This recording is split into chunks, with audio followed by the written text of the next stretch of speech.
अस्सलाम वालेकुम स्टूडेंट्स, मेरा नाम मोहम्मद काशिफ़ है और सुपीरियर ग्रुप ऑफ कॉलेजेस मंडी बहाउद्दीन के LMS फोरम से मैं आपसे मुखातिब हूँ।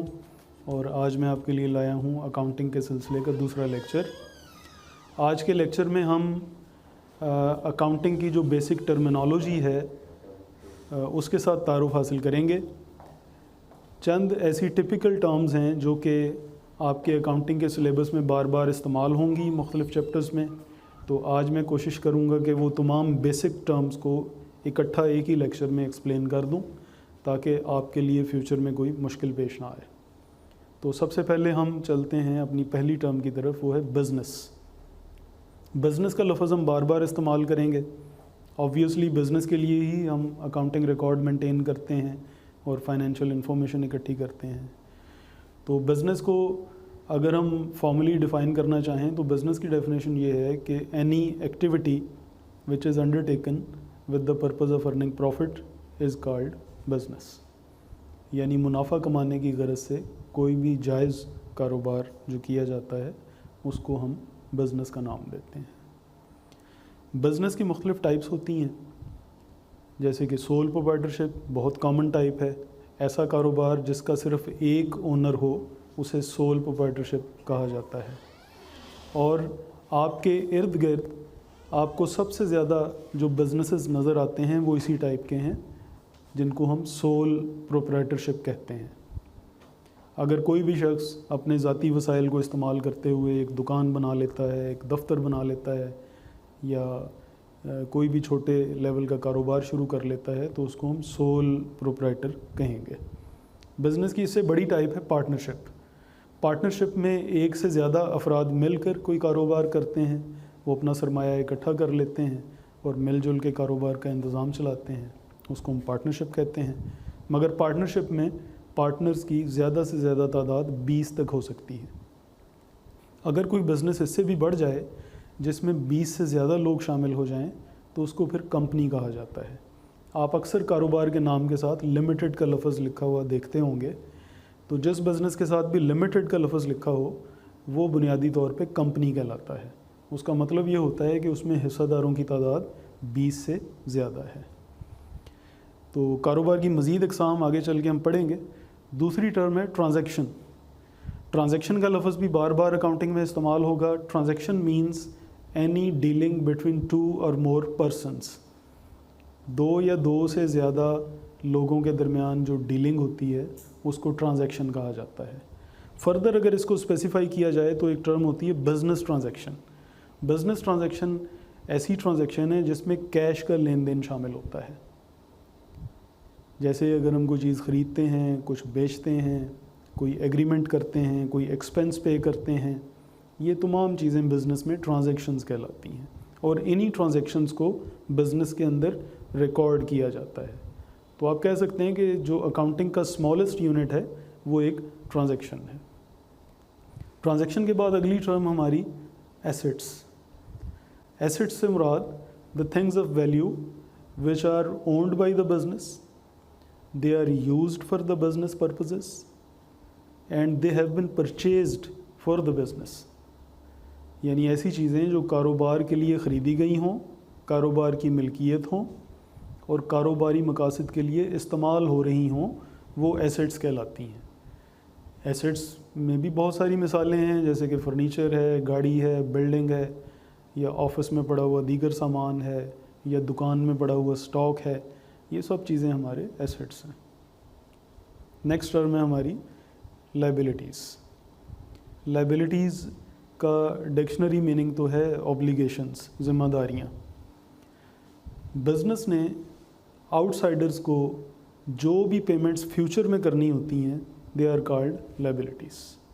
मिसाल के तौर पे अगर हम कोई चीज़ उधार ख़रीद के ले आते हैं और हम ये प्रॉमिस करते हैं कि हम 1 महीने के बाद उसकी पेमेंट करेंगे, तो वो रकम हमारी लायबिलिटी है, वो हमने 1 महीने के बाद अदा करनी है। कारोबार के लोन्स, यूटिलिटी बिल्स या कोई भी ऐसी इनवॉइसेस जिनकी पेमेंट हमने फ्यूचर में करनी होती है, they are all called liabilities. और नेक्स्ट इम्पॉर्टेंट टर्म है कैपिटल। कैपिटल जिसे उर्दू में सरमाया भी कहते हैं। कारोबार के ओनर्स बिज़नेस को चलाने के लिए उसमें जो कुछ भी इन्वेस्ट करते हैं वो कैपिटल कहलाता है। मसलन अगर एक बंदा कहता है कि मैंने 50 लाख रुपए से एक बिज़नेस सेटअप किया है, तो वो जो 50 लाख रुपया उसने कारोबार के अंदर लगा दिया वो कैपिटल कहलाएगा। कैपिटल फ्यूचर में बढ़ाया भी जा सकता है, ज़रूरत पड़ने पर मज़ीद भी पैसे लगाए जा सकते हैं। जब भी कारोबार के ओनर्स कारोबार में कुछ पैसा इन्वेस्ट करेंगे उसको हम कैपिटल का नाम देंगे। और कैपिटल का अपोजिट होता है ड्राइंग्स। अगर कोई शख्स, कोई मालिक कारोबार में से पैसा निकाल लेता है अपनी ज़ाती ज़रूरतों के लिए तो उसको ड्राइंग्स का नाम दिया जाता है। नेक्स्ट हमारी टर्म है स्टॉक।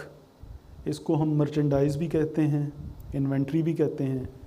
कारोबार में जो माल तिजारत पड़ा होता है उसको हम स्टॉक, मर्चेंडाइज़ या इन्वेंट्री कहते हैं।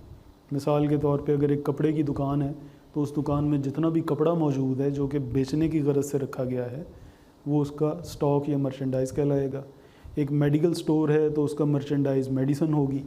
एक फ़र्नीचर का शोरूम है तो उसमें जितना फ़र्नीचर बिकने के लिए पड़ा है वो उसकी मर्चेंडाइज़ या उसका स्टॉक कहलाएगा। तो स्टॉक या मर्चेंडाइज़ के लिए एक मुख्तसर लफ्ज़ हमारे पास आ गया, माल तिजारत। नेक्स्ट हमारी टर्म जो ज़्यादा इस्तेमाल होगी बिज़नेस में वो है परचेज़ेस। परचेज़ का लफ्ज़ी मतलब तो है ख़रीदना, मगर अकाउंटिंग में इसके मीनिंग में थोड़ा सा डिफरेंस है।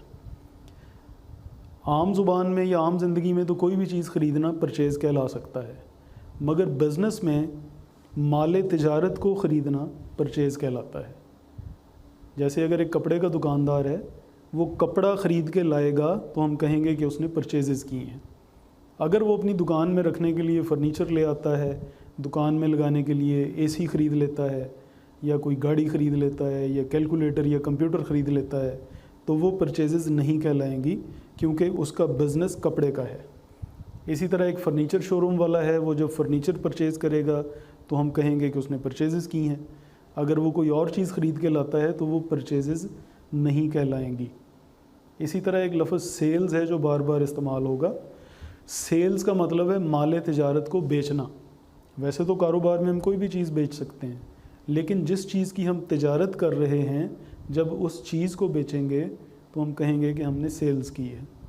जैसे एक मेडिकल स्टोर वाला है, वो पूरे दिन में 50,000 रुपये की दवाइयाँ बेचता है तो हम कहेंगे कि उसने 50,000 रुपये की सेल की है।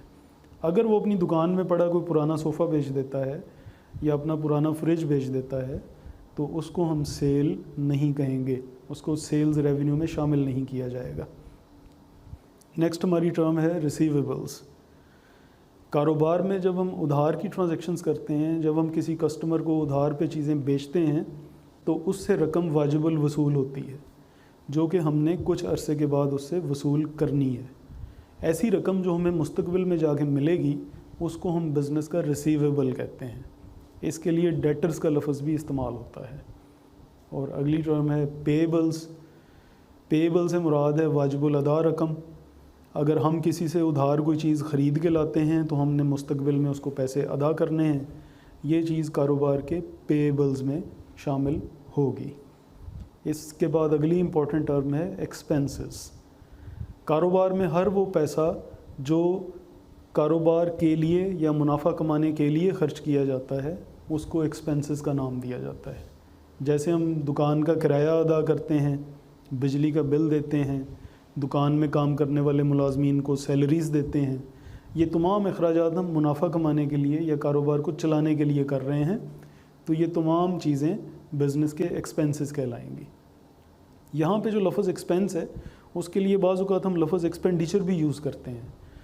वैसे तो बुनियादी तौर पे इनमें कोई ख़ास फ़र्क नहीं है, मगर फिर भी एक्सपेंडिचर हम बड़े ख़र्चे के लिए इस्तेमाल करते हैं। जैसे कि बिल्डिंग तामीर कर ली, प्लांट या मशीनरी इंस्टॉल कर दिया, गाड़ी ख़रीद ली। जो बड़े बड़े अखराजात हैं जो लंबे अरसे तक हमें बेनिफिट देंगे, दे आर कॉल्ड एक्सपेंडिचर। और जो कारोबार के रनिंग अखराजात हैं, जो रोज़मर्रा के अखराजात हैं, उनको एक्सपेंस का नाम दिया जाता है। और इसके बाद अगली टर्म है रेवेन्यू। रेवेन्यू से मुराद आमदनी भी होता है। कारोबार में जब हम सेल्स करते हैं, चीज़ें बेचते हैं, जब हमारे पास ग्राहक आते हैं तो उनसे जो रकम हम वसूल करेंगे वो हमारा रेवेन्यू कहलाएगी, टोटल रकम। जैसे अगर हम एक बंदे को 10,000 रुपये का कपड़ा बेचते हैं तो 10,000 रुपये की सारी रकम हमारा रेवेन्यू कहलाएगी। और अगर इस रेवेन्यू में से हम अपने एक्सपेंसेस को निकाल दें तो बाकी जो रकम बच जाएगी उसको प्रॉफिट कहेंगे।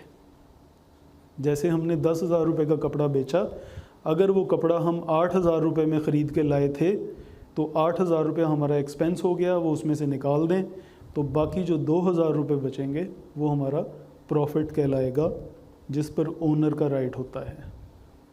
तो ये थी कुछ बुनियादी टर्म्स अकाउंटिंग की जो मैंने आपके सामने एक्सप्लेन की। अगले लेक्चर में इंशाल्लाह हम कुछ अकाउंटिंग कन्वेंशंस और अकाउंटिंग के बेसिक कॉन्सेप्ट्स के ऊपर बात करेंगे। Thank you.